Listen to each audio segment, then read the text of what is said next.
antes de que sean referidos pues a una unidad de gastro. Entonces, los objetivos de la clase van a ser las definiciones, ver algunos aspectos respecto a la epidemiología, la fisiopatología, la etiología, el abordaje diagnóstico, algunas normas generales del tratamiento y algunas normas prácticas que les van a ser de mucha utilidad en su consulta pediátrica. Entonces, respecto a la definición, pues habíamos acordado que desde el punto de vista objetivo puede definirse a la diarrea como una eliminación de un volumen de heces mayor a 10 gramos por kilogramo por día o mayor a 200 gramos metro cuadrado por día.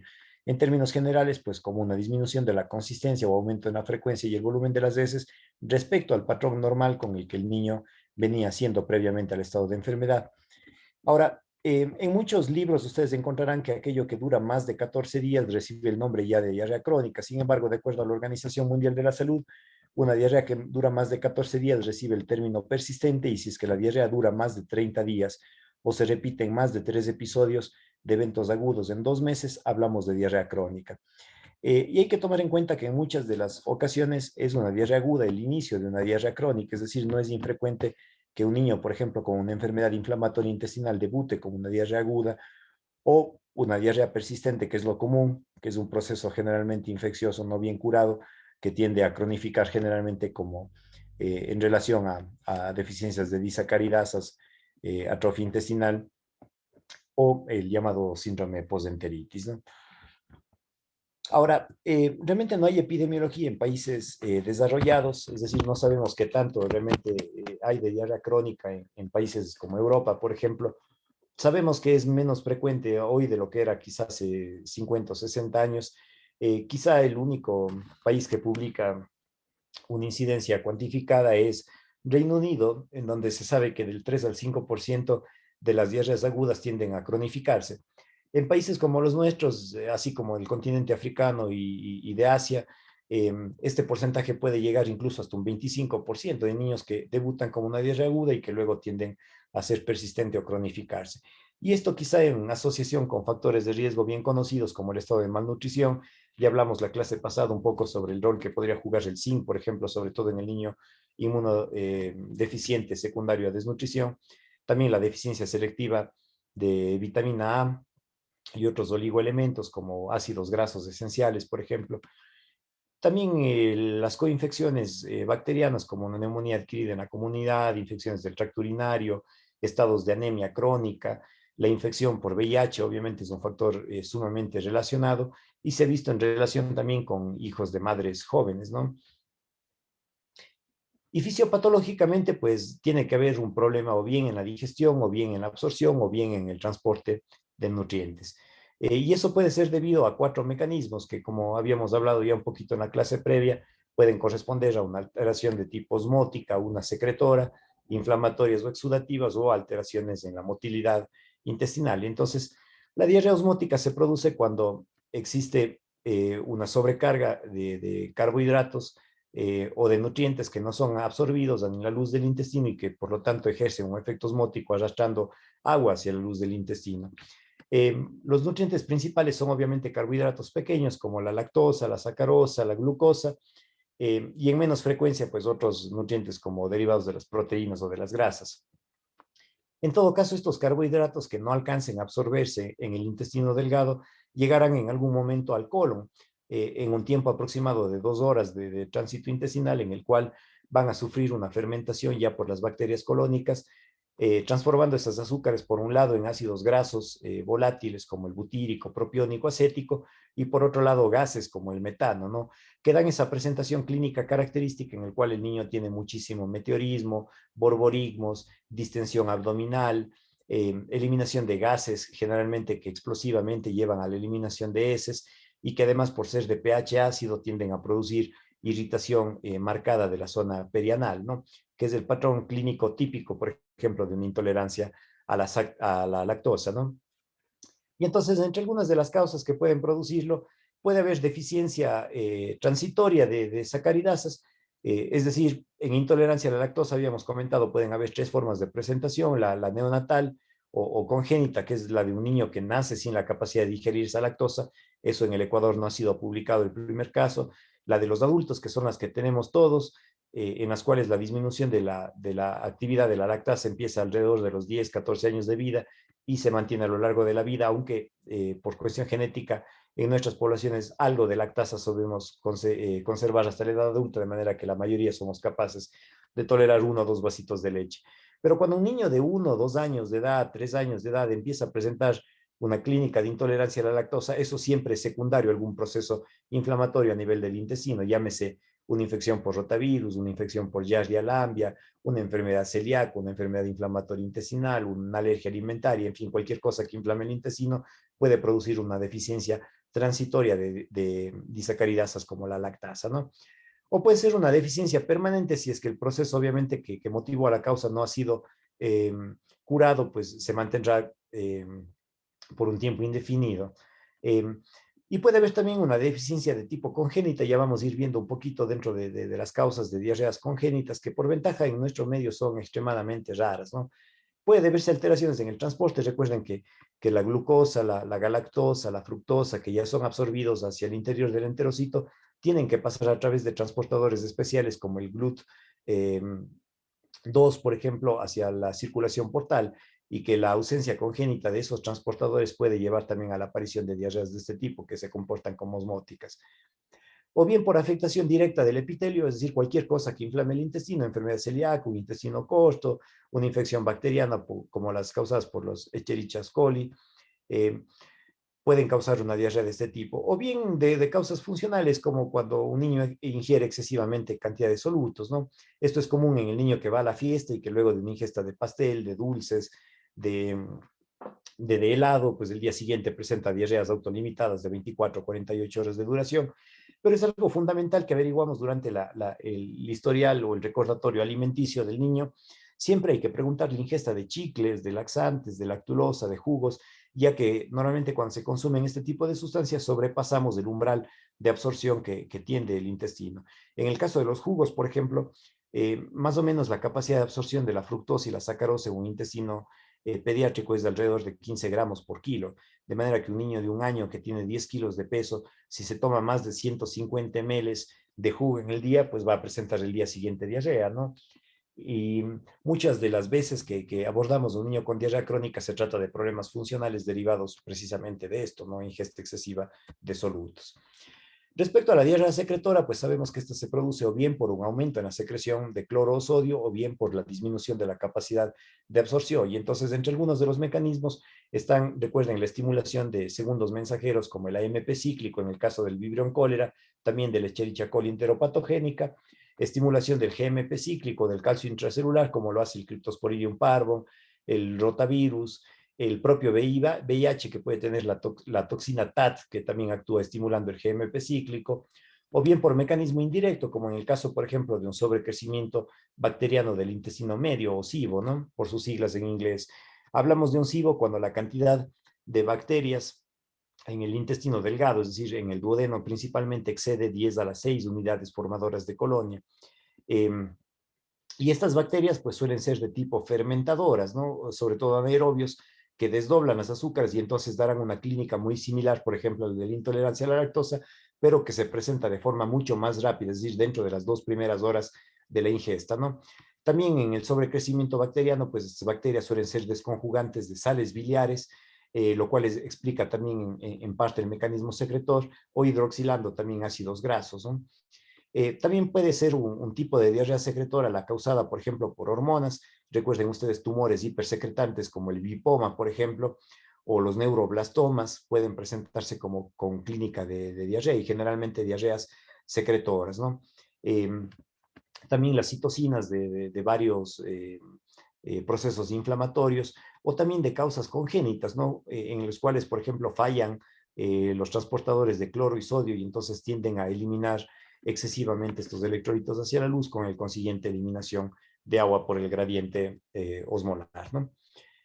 Eh, las diarreas de tipo exudativas se producen cuando existe básicamente alteraciones que erosionan o lesionan pues el epitelio intestinal y por lo tanto entonces alteran las uniones apretadas, haciendo más grandes las uniones enterocitarias, eh, o bien por mecanismos en los cuales aumenta la presión hidrostática o linfática dentro de los capilares, como por ejemplo la bien conocida ya por ustedes linfagiectasia, ¿no? Que da, por ejemplo, esta imagen endoscópica en donde vemos pues estas imágenes en copo de nieve, ¿no? Que corresponden a las zonas precisamente congestivas a nivel de la capilaridad linfática, ¿no? Y entonces, entre algunos de los procesos que pueden producir este tipo de diarreas, pues se encontrarían parásitos, recuerden la mevistolítica, por ejemplo, el propio VIH, que además de producir toxinas, puede producir daño directo sobre el enterocito, enfermedades de tipo inmunopáticas, como por ejemplo la enfermedad inflamatoria intestinal o la propia enfermedad celíaca, alérgicas como la gastroenteropatía eosinofílica o una alergia, por ejemplo, a proteína de leche de vaca, eh, el síndrome nefrótico, agentes citotóxicos, sobre todo quimioterápicos y radioterápicos, pueden llevar a este tipo de diarreas. Y una de las características importantes es que puede haber pérdida excesiva de proteínas, es decir, que se manifiestan como enteropatías perdedoras de proteínas, ¿no? Que clínicamente pueden dar una triada característica en el cual, además de la diarrea, existen edemas periféricos secundarios a la hipoalbuminemia, linfopenia y además hipogamaglobulinemia, ¿no? Que son algunas de las cosas que se pueden buscar cuando sospechamos una diarrea de este tipo y que se puede confirmar después, recuerden ustedes, dosificando los niveles de alfa-1 antitripsina fecal, ¿no? En un paciente en el cual ya hemos excluido, obviamente, pérdidas renales mediante dosaje de proteínas en orina de 24 horas. Y el último mecanismo posible, pues serían por alteraciones en la motilidad, es decir, o bien por aumento de la motilidad, como sucede, por ejemplo, en la diarrea crónica inespecífica, o por ejemplo en el síndrome de intestino irritable, ¿no? O bien por aumento, por ejemplo, de neurotransmisores como la serotonina, que de hecho se produce a nivel intestinal, o catecolaminas, ¿no? Por eso es que una persona estresada pues tiende a hacer deposiciones más flojas, ¿no? Y también en el otro extremo, o sea, un paciente que presente hipomotilidad puede presentar también diarrea, porque en estos puntos, digamos, lábiles en los cuales el intestino no se mueve de forma adecuada, puede haber proliferación bacteriana, así que se comporta similar a un síndrome de sobrecrecimiento bacteriano. Eso sucede, por ejemplo, en la enfermedad de Hirschsprung, en la pseudoobstrucción intestinal, que lo mencionamos cuando hablamos de la manometría colónica, sea por alteración neuropática o por miopática, o en pacientes con asa ciega, por ejemplo, que suele ser una complicación de las resecciones intestinales en pacientes con intestino corto, ¿no? Que es un segmento de luz intestinal que no se mueve y por lo tanto da pasaje a la proliferación bacteriana, ¿no? Y que puede presentar también, obviamente, diarrea. Y entonces, cuando hacemos un poquito del abordaje etiológico, pues hay que pensar que en países como los nuestros, realmente la causa más frecuente siempre es las causas infecciosas. Así que quizá los primeros exámenes que solicitemos en nuestro paciente tienen que ser dirigidos hacia eso. Es decir, mínimo una diarrea que dura más de 14 días lleva por lo menos un coprocultivo, ¿no? ¿Y qué es lo que voy a buscar ahí? Crecimiento de bacterias como E. coli, Shigella, Campylobacter, que pueden asociarse como causa de la misma, ¿no? Debe hacerse por lo menos un coproparasitario seriado, buscando, por ejemplo, la presencia de Giardia lamblia, eh, y a lo mejor una tinción de Quinjón en busca de Cryptosporidium, que no es, por cierto, una enfermedad exclusiva de los inmunodeficientes, también se ve en personas inmunocompetentes, ¿no?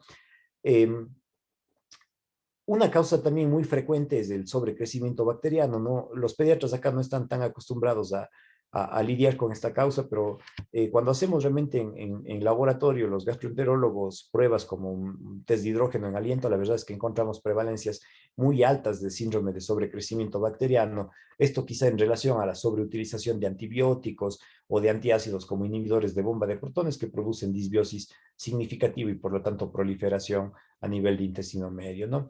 Y una causa muy frecuente que yo veo en la consulta, pues son los síndromes postenteritis. O sea, tengo un paciente de 6 meses que era previamente sano y de pronto tuvo una infección por rotavirus, se fue sus buenos días de vómito y diarrea y después de 14 días sigue presentando diarrea. A eso le llamamos un síndrome postenteritis, ¿no? Y suele deberse sobre todo a la disminución de disacaridasa secundario al deslustramiento del borde en cepillos, ¿no? Eh, en el mundo se describe como una causa frecuente de diarrea crónica las insuficiencias pancreáticas. En nuestro medio quizá no son tan importantes síndromes congénitos como el síndrome de Pearson o el síndrome de Schwarzman, pero ya vemos con cada vez más frecuencia, ya que pensamos un poco más en el diagnóstico, fibrosis quística, por ejemplo, como una de las causas, ¿no? Pueden haber también deficiencias aisladas de enzimas como de la amilasa, la lipasa, en un paciente con suficiencia pancreática, O recuerden ustedes que las pancreatitis crónicas llevan ya una disminución de la función exócrina y por lo tanto eh, estas causas de acá se manifestarán con esteatorrea, ¿no? Puede haber también disminución en el pool de ácidos biliares, eso sucede en un paciente colestásico, recuerden ya han de haber visto varios, en pacientes postquirúrgicos en los cuales se resecó hilo terminal, que ya conversamos un poquito en la clase de absorción, eh, y obviamente la enfermedad inflamatoria intestinal que va alcanzando cada vez más frecuencia y que pues son algunas de las enfermedades a tomar en cuenta y que debe siempre sospecharse, ¿no? Ahora, este grupo de diarreas congénitas son, por ventaja, extremadamente raras, ¿no? ¿Cuándo debemos sospechar una diarrea congénita? Bueno, un paciente que empiece a presentar diarreas generalmente de alto débito y en una etapa muy temprana de la vida, es decir, quizá inmediato al nacimiento o dentro de los primeros meses de vida, y que no está alimentándose con nada más que leche, pues probablemente se trata de una diarrea congénita, ¿no? Estas diarreas pueden ser tanto de tipo osmóticas como de tipo secretoras. De tipo secretoras, por ejemplo, la diarrea clorada congénita o diarrea perdedora de cloro, en la cual existe un defecto, recuerden ustedes, en el receptor clorobicarbonato, que era una de las formas que hablamos en la secreción de cloro, y por lo tanto hay una secreción más alta de lo normal de cloro hacia la luz y por consiguiente se lleva agua, así que produce diarreas de muy alto débito y de tipo secretora, es decir, que no mejoran con el ayuno. Sucede lo mismo cuando hay un defecto congénito en el receptor sodio hidrógeno y por lo tanto pues el paciente pierde más sodio de lo normal hacia la luz intestinal, ¿no? Y otras que se manifiestan quizá como diarreas osmóticas o mixtas. Bueno, la enfermedad por inclusión de microvellosidades es una enfermedad genética rara. Eh, yo he visto pues un solo caso hasta ahora en México, no acá en el Ecuador. Eh, y bueno, se sospecha en un niño que presenta diarreas de alto débito que inician a etapas tempranas de la vida y que cuando le tomamos biopsias intestinales, pues se observa esto, ¿no? Que es esta imagen de una pérdida de la arquitectura normal del enterocito, en el cual aquí vemos pues zonas que pareciera de mucosas metidas, digamos, dentro de la lámina basal. Y cuando amplificamos esto por microscopía electrónica, pues encontramos esto que es la inclusión de las microvellosidades, que se manifiesta como gránulos dentro de la mucosa, que no son otra cosa más que el propio epitelio que ha sido incluido, digamos, dentro del tejido y que tiene una función altamente secretora, pero además se comporta como osmótica, ya que hay pérdida, como ustedes ven, de la integridad de la vellosidad y entonces se pierde también capacidad significativa de absorción, ¿no? Y la displasia intestinal epitelial, que se le denomina también enteropatía en penachos por la forma que adquieren, esto ya por microscopía óptica normal, en el cual ven ustedes que hay como una especie de separación del epitelio que forma estas imágenes protruidas pues, hacia la luz, que son los llamados penachos, y que esto sí se puede diagnosticar por una biopsia simple del intestino sin necesidad de microscopía electrónica, que desgraciadamente en el Ecuador no la tenemos actualmente disponible, ¿no? Pueden haber deficiencias congénitas de disacaridasas, es decir, un paciente que nazca sin capacidad de secreción de lactasa desde su primera toma de leche, pues al momento del nacimiento, o sea, leche de seno o de fórmula, empezará a presentar una clínica de distensión abdominal, diarreas explosivas, meteorismo, flatulencias, regurgitaciones, en fin. Y una característica de estas es que, pues, si dejamos sin contacto a la luz de ese disacárido, mejorará, es decir, mejoran con el ayuno, ¿no? Eso nos hace pensar una diarrea de tipo osmótica y congénita como una deficiencia de disacaridasas o de transportadores, ¿no? Lo mismo puede suceder si es que el paciente tiene una deficiencia selectiva, por ejemplo, del GLUT2, lo cual lleva a mala absorción básicamente de glucosa y galactosa, que son los disacáridos que se absorben básicamente a través de ese receptor. Otras diarreas congénitas son las que involucran al metabolismo lipídico, como por ejemplo la A-beta lipoproteinemia o la hipo-beta lipoproteinemia, en el cual quizá lo que nos haga sospechar es que además de tener una diarrea severa, en un examen de sangre pues tendrán niveles extremadamente bajos o ausentes de lípidos como el colesterol o los triglicéridos, ¿no? Y puede haber también mala absorción primaria de ácidos biliares si es que hay deficiencias selectivas en receptores, sobre todo a nivel del hilio, aunque pues yo realmente nunca he visto ningún caso, pero está descrito en la literatura, ¿no? Eh,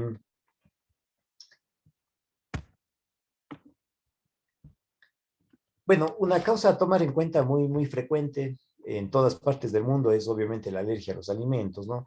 Y de estas, la más frecuente obviamente es la alergia a la proteína de la leche de vaca. Esto como una diarrea que debuta generalmente en los primeros meses de vida, que no suele ser severa, pero puede acompañarse obviamente de presencia de moco o presencia de sangre, es decir, como manifestación de una coloproctitis, ¿no? En este caso de causa alérgica.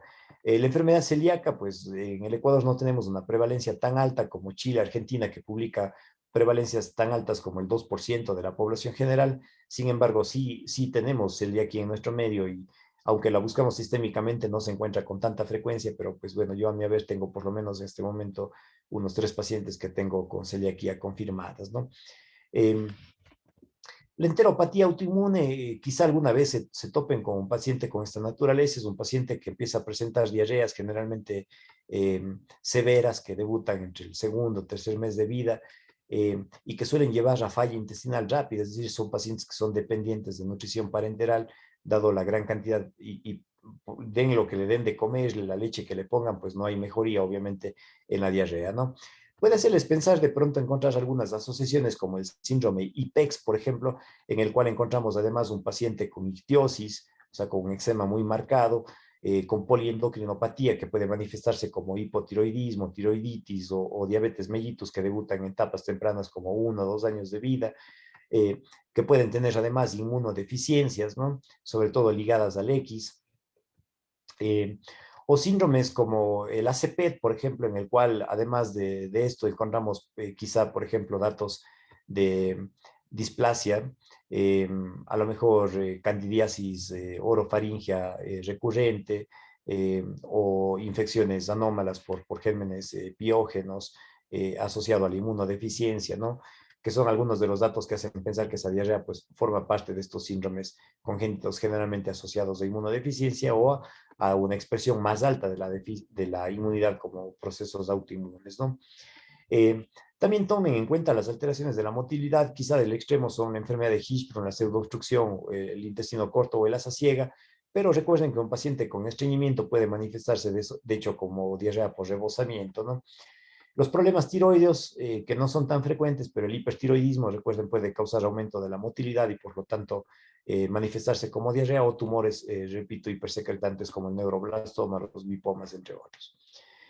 Ya quizá para centrarnos un poquito más en la etiología, uno de los factores más importantes a tomar en cuenta, al igual pues que en toda la patología pediátrica, es la edad en la que se presenta la manifestación clínica. Entonces, cuando tengo un lactante con diarrea crónica, pues las causas que se me vienen obviamente en primer lugar a la cabeza sería una intolerancia secundaria a la lactosa, una alergia a la proteína de la leche de vaca, un síndrome postenteritis, por ejemplo, un rotavirus que quedó con manifestación clínica, intolerancia a otras proteínas alimentarias de niños ya por encima del año de vida, pues el huevo y por encima de los 3 años de vida, quizá el trigo o leguminosas como el maní, pues suelen ser la causa más importante, ¿no? La fibrosis quística, que recuerden ustedes que casi el 90% de los niños con fibrosis quística son insuficientes pancreáticos ya al primer año de vida. Eh, Siempre interroguen bien cómo administran la dieta, qué le dan de comer, porque pues hay errores dietéticos. Es muy frecuente en nuestro medio, las abuelitas tienden a poner, por ejemplo, azúcar o miel a veces en la fórmula, volviendo una solución hiperosmolar y a veces eso explica todo y al eliminar la práctica, pues el niño se cura, ¿no? Y hay niños preescolares entre los 1 y 3 años de vida, se vuelve una causa frecuente la diarrea crónica inespecífica. Este en general es un niño pues que luce bien, que la diarrea no le duele, que no le afecta nutricionalmente y pues que en general no tiene ningún dato de peligro, ¿no? Eh, Infecciones parasitarias como las giardiasis, que son extremadamente frecuentes en nuestro medio y siempre deben pensarlo en todo paciente con diarrea crónica, la enfermedad celíaca, las infecciones intestinales, también el síndrome postenteritis, es decir, comparten muchas de las causas de los laxantes, pero quizá ya no como principales causas. Y en el grupo de escolares, adolescentes, quizá enfermedad parasitaria como la giardia, ya mucho más frecuente enfermedad celíaca, eh, alrededor de los 10 años, como digo, ya intolerancia racial a la lactosa, ya empieza a ser un poco deficiente, y empiezan a aparecer en este grupo de edad enfermedad inflamatoria intestinal, sea en modalidad colitis ulcerosa o en el tipo enfermedad de Crohn, ¿no? Sobre todo en un paciente que presenta obviamente diarrea crónica asociada a moco, sangre y otros datos extradigestivos, pues esto salta a la vista. Eso no quiere decir que un lactante no pueda tener una enfermedad inflamatoria intestinal, pero son extremadamente raras, ¿no? Y generalmente asociados a inmunodeficiencias. Y entonces eso hace que el diagnóstico pues sea un proceso complejo, hay muchísimas causas que pueden producirlo y por lo tanto pues no puedo solicitar todos los exámenes porque pues le saldría carísimo al paciente y a lo mejor con todo no llego al diagnóstico, ¿no? Así que la decisión siempre tiene que estar basada en algoritmos en los cuales pues la clínica es obviamente lo más importante. Y entonces, ¿qué debemos averiguar en la historia clínica? Primero, la edad de aparición, por lo que ya mencionamos en la diapositiva anterior. En segundo lugar, los antecedentes. Esto siempre que valoremos a un niño, pues hay que recabar antecedentes perinatales, aunque nos tome tiempo y esfuerzo. Digamos, si yo tengo un niño, por ejemplo, que nace con diarrea y que tenía antecedente de que ya intraútero presentaba polidramios, pues eso seguro se trata de una diarrea congénita, por ejemplo, por hipersecreción de cloro o de sodio, ¿no? Los antecedentes familiares son también importantes. Obviamente, si yo tengo un hijo de padres celíacos, lo más seguro es que el hijo sea celíaco. Si es que tengo hijos de padres atópicos, pues eso incrementa significativamente el riesgo de una alergia alimentaria en el niño. Si es que ha habido antecedente, por ejemplo, de síndromes polipoideos en la familia, pues hay que tomar en cuenta como causa orgánica de enfermedad en el niño. Los antecedentes quirúrgicos son también fundamentales. Eh, si yo tengo un paciente, por ejemplo, en el que se hizo resección intestinal, lo obvio a pensar en una diarrea crónica sería que es una mala absorción secundaria a un intestino corto, ¿no? La forma de inicio, pues debe averiguarse siempre, es decir, si es que esto fue de forma brusca o ha sido progresiva, ¿no? Eh, es decir, no será igual, por ejemplo, un niño que, por ejemplo, ingirió leche y luego presentó diarrea inmediatamente dentro de las 2 horas, a un niño, por ejemplo, con enfermedad celíaca, en el cual quizá las primeras manifestaciones clínicas aparecen varios meses después de haber empezado la exposición al gluten, ¿no? Siempre hagan una valoración alimenticia, idealmente un recordatorio de 24 horas por lo menos, si no es posible hacer un recordatorio semanal, buscando siempre relación con los alimentos, ¿no? Esto sobre todo pensando en la posibilidad de alergias alimentarias. No siempre es fácil porque recuerden que hay alergias no IgE mediadas por complejos inmunes, celulares, en los cuales a veces la ingesta de un alimento puede dar manifestación clínica 2 o 3 semanas después de haber entrado en contacto con dicho alimento, pero en general pues es de suma utilidad. El aspecto de las heces, pues es algo que pareciera, eh, digamos, muy rutinario, pero que no lo valoramos a veces en la historia clínica, ¿no? Entonces, si presenta un paciente, por ejemplo, de posiciones de gran volumen, que son malolientes, que son brillantes, que son pegajosas, eso muy probablemente esté en relación a una estetorrea, así que lo primero a buscar serán problemas a lo mejor pancreáticos o intestinales asociados a mala absorción de grasas, ¿no? Frente a un paciente con una diarrea, por ejemplo, osmótica, que suelen ser diarreas generalmente líquidas, o un paciente con deposiciones de gran volumen, de alto débito, que generalmente suelen ser secretoras, eh, la presencia o no de sangre en la deposición, obviamente todo eso valoramos en el tema del aspecto. La valoración nutricional es una pieza clave, es completamente diferente un niño de 6 meses que presenta diarrea sin asociación a dolor o estancamiento pondoestructural, lo cual lo más seguro es que sea una diarrea funcional o crónica inespecífica, frente a un niño que está comenzando a quedarse corto en talla, en el cual obviamente habrá que descartar enfermedad celíaca o enfermedad inflamatoria, es decir, cualquier proceso de malabsorción grave, ¿no? Y la presencia de síntomas acompañantes, o sea, las diarreas generalmente osmóticas se asocian, como ya dijimos, a distensión, borborismo, flatulencias, meteorismo, eructos, en fin. Los cambios de carácter suelen traducir algún proceso grave, generalmente, por ejemplo, enfermedad inflamatoria intestinal o enfermedad celíaca, que suele ver más o menos común. Recuerden que hay un espectro de niños con trastorno del espectro autista que a lo mejor tienen también enfermedad celíaca y que pueden tener ahí una etiología común, ¿no? La presencia de dolor abdominal siempre es un síntoma de alerta en el contexto de una diarrea, pero más aún si es que viene acompañado de síntomas extradigestivos, como la presencia, por ejemplo, de una artritis, eh, aftas a repetición, úlceras perianales, lo cual salta a la vista, obviamente, una enfermedad inflamatoria intestinal.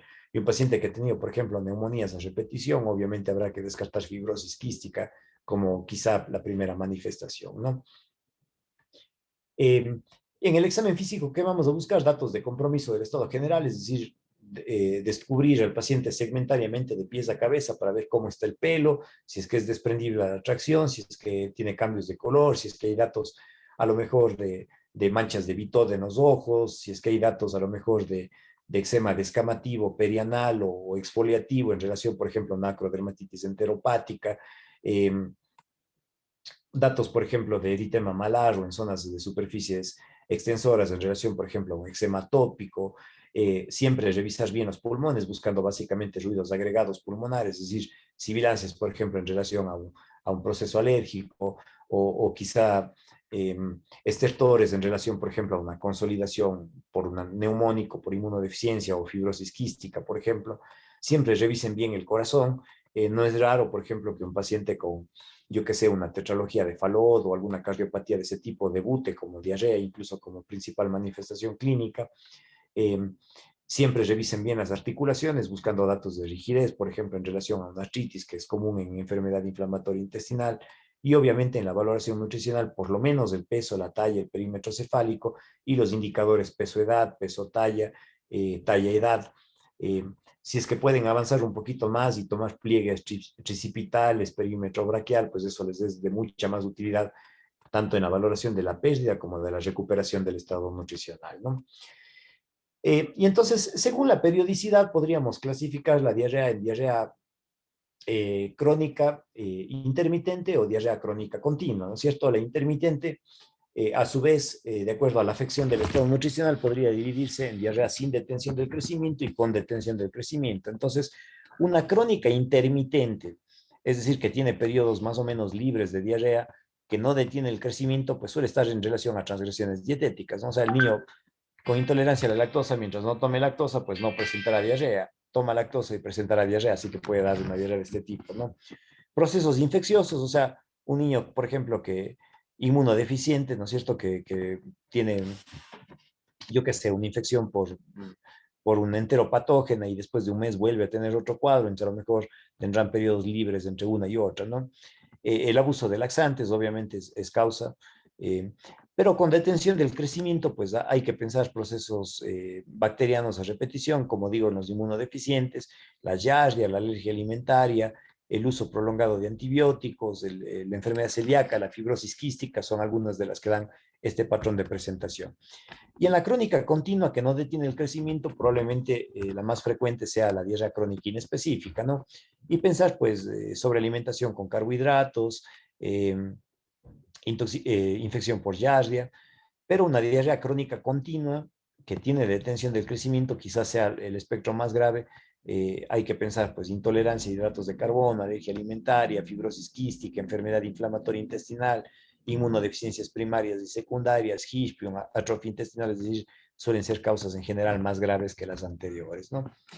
Y entonces, el primer ejercicio mental que debemos hacer en frente a una diarrea crónica es establecer si es que es secretora o es, esto está mal, es osmótica, perdón.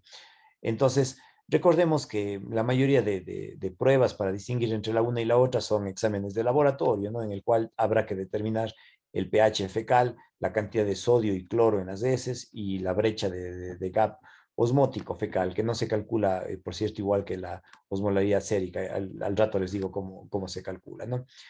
Y entonces, si no tengo acceso pues, a estos laboratorios básicos, una forma sencilla de diferenciar es sometiendo al paciente a ayuno, ¿no? Sobre todo con el paciente pues, hospitalizado, ¿no? Y entonces, si la diarrea mejora con el ayuno, pues estoy frente a una diarrea osmótica. Si es que no mejora, estoy frente a una secretora, ¿no? Y recuerden que la colerética puede o no puede mejorar. En la osmótica, la osmolaridad fecal será alta, en la secretora no, en tanto que el sodio y el cloro en heces en la secretora será donde están incrementados, en tanto que en la osmótica no están incrementados. Y dada la fermentación y producción de ácidos grasos, en la osmótica es en la cual el pH fecal baja por debajo de 5 o por debajo de 6, en tanto que en la secretora y en la colerética generalmente se mantienen neutros o alcalinos, ¿no? Eh, y bueno, hay que saber que frente a un paciente con diarrea crónica, pues casi siempre, por no decir siempre, deben realizarse exámenes complementarios, ¿no? Pero esos exámenes no tienen que ser disparados al azar, esperando a ver qué cae, sino siempre orientados de acuerdo a la clínica y en lo posible siguiendo algoritmos diagnósticos, ¿no? Y entonces, dentro de los exámenes básicos que deben solicitar a un niño con diarrea, pues estará siempre una biometría hemática. ¿Qué vamos a buscar? Datos, bueno, de anemia, microcítica en relación a deficiencia de hierro, macrocítica o megaloblástica en relación a deficiencia de ácido fólico o de B12, lo cual nos habla a veces del tiempo de presentación prolongado de un cuadro. Vamos a buscar a lo mejor datos de leucocitosis en relación a un proceso infeccioso activo, o quizá leucopenias, anemia o trombocitopenias, es decir, visitopenias o pancitopenias que pueden verse, por ejemplo, en los casos de insuficiencia pancreática congénitas no FQ, como en el síndrome de Pearson o en el síndrome de Schwarzman, ¿no? En todos los casos habrá que hacer bajito un coproparasitario seriado, es decir, por lo menos 3 muestras de heces tomados en días alternos, esto buscando sobre todo Giardia-Lambia, ¿no? Que la sensibilidad de un examen aislado para Giardia es apenas del 30%, y así tomo 3 muestras, por lo menos aumenta un 70-80% la probabilidad, y si además tomo coproantígeno para Giardia, quizá un 90% por lo menos la posibilidad de encontrar Giardia. En todo paciente con diarrea crónica hay que hacer un coprocultivo, pues ya dijimos que las causas infecciosas son quizá de las más frecuentes, así que habrá que descartar enteropatógenos susceptibles de un tratamiento antibiótico. Se considera el test de hidrogeniones un examen sumamente sencillo, es no invasivo, entonces lo que hago es darle al niño eh, un soluto, o sea, si sospecho, por ejemplo, intolerancia a la lactosa, le doy de tomar leche a dosis de 0,5 gramos por kilo de lactosa, y entonces cada 20 minutos recojo en el aliento la cantidad de hidrógeno, metano, CO2 exhalado, y si hay una elevación de más de 20 partes por millón dentro de las 2 primeras horas, probablemente se trate de un sobrecrecimiento bacteriano, y una elevación después de las 2 horas en relación a una intolerancia a la lactosa, ¿no? Así que siendo un examen no invasivo, pues muy fácil, se recomienda una prueba de fase 1, esto lo realizamos los gastroenterólogos, ¿no? Se debe hacer en todos los casos sangre oculta en heces, o sea, diferente será un niño que venga con diarrea crónica, que está perdiendo sangre microscópica o macroscópica, en relación quizá a un proceso o bien infeccioso, o bien alérgico, o bien inmune, ¿no? Como en una enfermedad inflamatoria intestinal. Y las pruebitas de absorción básicas, por lo menos ya dijimos que estos de acá, aunque no son del todo sensibles o específicos, pues no son costosos y por lo menos me dan una idea de aproximación rápida, ¿no? Es decir, determinar el pH fecal, tratando de determinar si es que es osmótica o secretora, ¿no? Por lo menos unas azúcares reductoras en heces, viendo cómo está la mala absorción pues, de galactosa básicamente, una actividad tríptica que puede ser un indicador muy indirecto, inespecífico, pero algo puede alertar hacia la función pancreática, y por lo menos un test de Sudán, ya que aquí no hacemos prueba de Van de Kamer, como una aproximación por lo menos hacia la esteatorrea. Y entonces, si a partir de esto yo tengo un paciente que tiene 3 cruces de grasas en heces, bueno, ahí sí hay que dirigir ya a los pacientes a confirmar pruebas de función pancreática o de mala absorción intestinal un poco más específicos, ¿no? En fase 2, Disculpe que le quizá, interrumpa. sí, Tengo una consulta. Por ejemplo, dentro del abordaje en la sospecha de una intolerancia a la lactosa en un bebito, ¿qué prueba de sería como la más apropiada que se podría pedir? ¿O cómo sería el abordaje? en un bebito de qué edad. No sé, un lactante de unos 3 meses en el que se sospeche de intolerancia a la lactosa. Bueno, si un niño de 3 meses tiene intolerancia a la lactosa, como les digo, las causas congénitas en nuestro medio no existe el primer caso publicado. Así que si es que ese niño tiene una intolerancia a la lactosa antes que estar haciendo un examen, pues yo buscaría la causa de base, ¿no? Es decir, eh, a los 3 meses un niño con diarrea y que no tolere la glucosa, pues probablemente se trate de una alergia a la proteína de leche de vaca. Y en ese caso, pues si mejoramos la alergia, secundariamente va a mejorar eh, la intolerancia, ¿no? Pero bueno, si quisieran, digamos, alguna prueba básica, a lo mejor unas azúcares reductoras en heces, ¿no? Que no les cuesta mucho y que puede dar una aproximación. Ahora, ahí es como lo interpreto, porque un niño de 3 meses de vida todavía no ha alcanzado la actividad completa de la lactasia intestinal, y entonces si me reporta una cruz de azúcares reductoras, pues no puedo darle realmente un significado clínico a eso. Si me reporta 4 cruces es otra cosa, ¿no? Ese niño seguro tiene una intolerancia a la lactosa, sea primaria o sea secundaria, pues. Eh, Ahora, la prueba del test de hidrógeno expirado se puede hacer con toda confianza en un niño de 3 meses de vida, ¿no? Es decir, aquí la diferencia es que, pues, por ejemplo, como aquí en la imagen que estamos usando una mascarilla y entonces la colocamos sobre la boca del niño, o sea, obviamente el niño no respira de forma controlada, digamos, o voluntaria. así que hay que dejar por lo menos un minuto colocada la mascarilla, pero en un niño de 3 meses se puede hacer test de hidrogeniones, que ya es un poco más confiable, digamos, que las azúcares reductoras en heces, ¿no?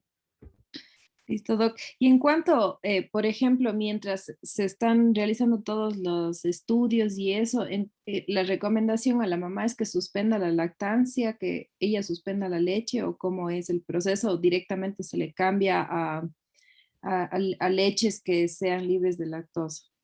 Bueno, estamos hablando ahorita de diarrea crónica, ¿no? O sea, si yo tengo un paciente de 3 meses que viene con diarrea de más de 2 semanas de evolución, quizás sí valga la pena, en ese paciente de 3 meses, me refiero, suspender lactosa, ¿no? Entre lo que le hago las pruebas o le doy una prueba terapéutica. Ahora, tienen que saber que si es que le suspenden la lactosa y le piden azúcares reductoras, obviamente va a salir negativo, entonces el examen no le sirve eh, en ese sentido. O sea, si tienen la sospecha, pues tienen que el niño seguir comiendo lactosa para que las azúcares salgan positivas en ese, si no, no tiene sentido. Gracias, Doc. Sí, y repito, estamos hablando de diarrea crónica, no es igual al niño de 3 meses que lleva 3 días de diarrea y ya le andan quitando lactosa o suspendiendo el seno materno, eso no tiene sentido, ¿no? Y de hecho yo creo que en lo posible, pues hay que tratar de mantener la lactancia materna, a no ser obviamente que después de 2 semanas no haya habido ya mejoría con las intervenciones pautadas antes de eso, ¿no? Como fase 2 del diagnóstico, pues quizá ya búsqueda de Yardi en líquido duodenal, esto pues no lo hacemos en nuestro medio de rutina, desgraciadamente. Ya exámenes, por ejemplo, para búsqueda de celíaca, como anticuerpos antiglarina, antiendomicio, antitransglutaminasa. De todos estos anticuerpos yo puedo dosar niveles de IgG y niveles de IgA. Los más confiables para el diagnóstico son obviamente los IgA, y de todos los más confiables, el anticuerpo antitransglutaminasa IgA para enfermedad celíaca. Así que hasta un 20% de niños con celíaca pueden tener deficiencia selectiva de IgA, así que siempre que pidan anticuerpo transglutaminasa IgA, pidan también niveles de IgA total para poder estar seguros si sirve o no sirve la prueba. Y quizá con esos dos tiene más valor diagnóstico que pedir, digamos, antiglarina, antiendomicio, ¿no? Eh, los niveles séricos de vitamina B12 y folatos, pues son importantes primero porque nos hablan de la cronicidad, ¿no? O sea, mientras más bajos estén, más tiempo ha llevado el niño enfermo y por lo tanto más mala absorción, ¿no? Pero puede ser también orientador hacia patologías específicas en el sobrecrecimiento bacteriano. Por ejemplo, puede haber incremento de folatos y consumo de vitamina B12. Si ven niveles normales o bajos de folatos, altos, perdón, o normales de folatos con niveles bajos de B12, pues eso es sugestivo del sobrecrecimiento bacteriano. Y esta es la forma en la que se calcula la brecha osmolar, siempre y cuando se pueda hacer, obviamente, la dosificación de electrolitos en heces. 290 menos 2 multiplicado por el sodio más el potasio fecal dan la osmolaridad. Y si la osmolaridad es más de 125, hablamos de osmótica, y menos de 50, secretora. Esos serían exámenes de fase 2. Ya las pruebas de fase 3, pues esto yo creo que ya quedan un poco confinadas para el gastro, ya no son tanto pruebas que deba hacerlos realmente el pediatra. Eh, pero electrolitos en sudor en búsqueda de fibrosis quística, a lo mejor pruebas de Schilling en busca de trastornos de la absorción intestinal de B12, niveles de alfa-1 antitripsina fecal en búsqueda de enteropatía perdedora de proteínas, dosaje de inmunoglobulinas séricas en relación a inmunodeficiencias, pruebas para VIH, a lo mejor un colon por enema con doble contraste en búsqueda de síndromes, por ejemplo, de asa ciega, duplicaciones, en fin. Y en este punto se vuelve ya mandatorio la endoscopía y la colonoscopía con toma de biopsias. Eh, es decir, pues que no vamos a saltarnos directamente en un paciente de fase 1 a realizar ya endoscopía y colonos, de ahí la lucha que tenemos a veces en los hospitales en donde nos interconsultan pidiendo ya que hagamos una endoscopía cuando no se les ha hecho un coproparasitario seriado, no tiene sentido, y peor aún en nuestro medio, ¿no? Y por último me voy a referir pues a la diarrea funcional. Esta está en el documento que les mandé también de los trastornos del Roma 4. Y entonces la característica fundamental es un paciente que presenta 4 o más deposiciones sueltas que son diarias, pero que son indoloras, ¿no? Tienen que tener un criterio de tiempo, es decir, una duración mayor de 4 semanas, y la edad de iniciación es importante, o sea, nunca antes de los 6 meses de vida, nunca después de los 5 años, ¿no? En este periodo, entre los 6 y 5 años es cuando se presenta. y fundamentalmente que no presente afectación en el estado pondoestatural, ¿no? A no ser que la ingesta calórica sea muy baja, es decir, hay mamás que a veces ya por gusto o por mala información ven a su niño con diarrea y entonces le empiezan a quitar la leche, que le quitan el huevo, que le quitan las carnes y le empiezan a hacer unas dietas muy restrictivas. Ahí sí, obviamente, el niño puede ser que empiece a perder peso, pero en condiciones normales no afecta el crecimiento, ¿no? Y entre algunos de los factores detonantes de este cuadro, pues están obviamente la intolerancia a los carbohidratos, pero mucho es a veces tema de sobrealimentación, ingesta excesiva de jugos, bebidas endulzantes, así que a veces solo retirando esto, pues se cura el problema. Eh, y generalmente pues son episodios breves que tienen como característica un antecedente de algún cuadro infeccioso agudo, ¿no? Y entonces el tratamiento de la diarrea crónica va dirigido a la causa que lo produce, ¿no? Si yo tengo una enfermedad inflamatoria intestinal, pues el tratamiento obviamente será dar a lo mejor corticoides, inmunosupresores, quién sabe por cuánto tiempo. Si tengo una enfermedad celíaca, pues habrá que restringir el gluten de por vida. Si tengo una alergia alimentaria, habrá que retirar el alimento sensibilizante por lo menos durante 6 a 12 meses y después ir valorando la reintroducción. Es decir, se trata la causa específica. Si tengo un bipoma, habrá que operar el tumor y se reseca, ¿no? Pero algunas de las cosas que se debe hacer en todos los casos es, por lo menos, tratar de mantener el equilibrio hidroelectrolítico, es decir, usarse de ser necesario soluciones de rehidratación. Y hablamos de esto en la clase de diarrea aguda. Hay que mitigar los trastornos emocionales. Generalmente son pacientes que ya han consultado con muchos médicos y entonces los familiares vienen a veces ya gastados y ya muy chocados desde el punto de vista psicológico y entonces hay que tranquilizarles antes que nada. Cuando empezamos el abordaje y explicarles pues que los exámenes se van a ir haciendo de forma secuencial hasta encontrar la causa, pero que no les vamos a pedir de entrada $30,000 de exámenes buscando todo lo posible, ¿no?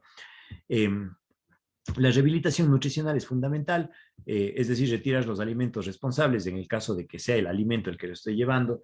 Ya hablamos de enfermedad celíaca, de enfermedad alérgica.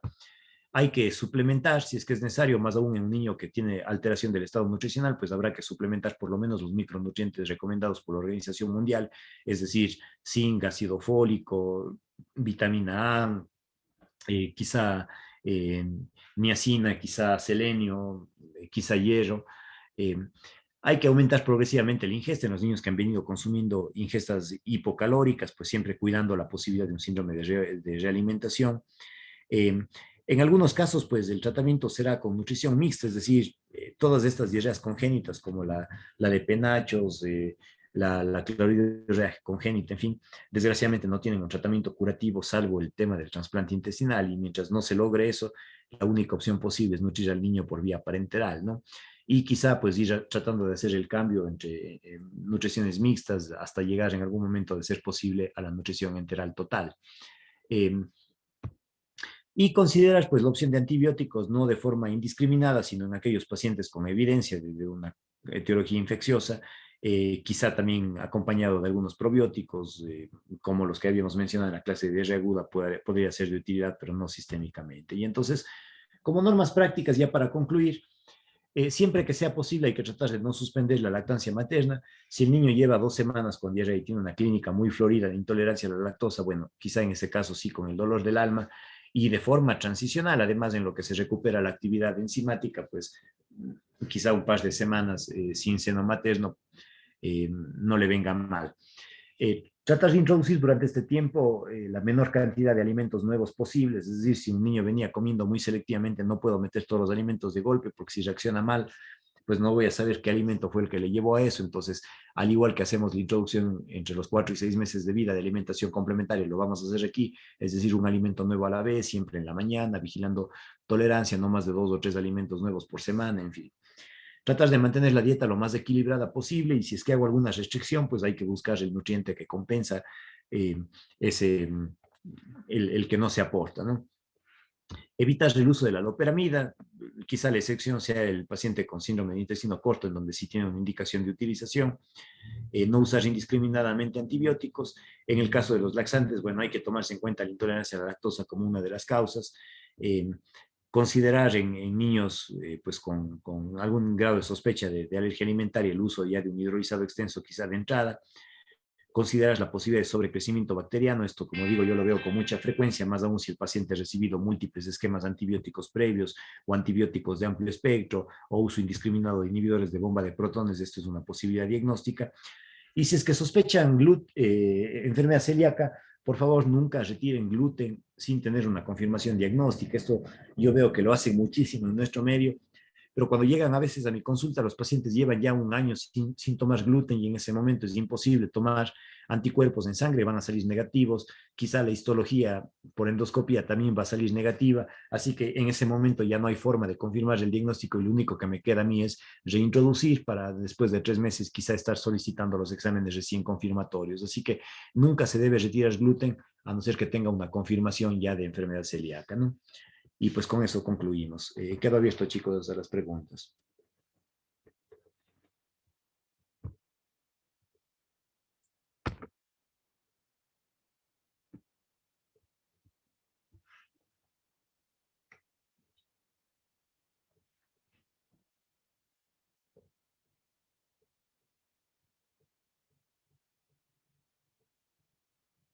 Creo que quedó bastante claro, Doc. Muchas gracias.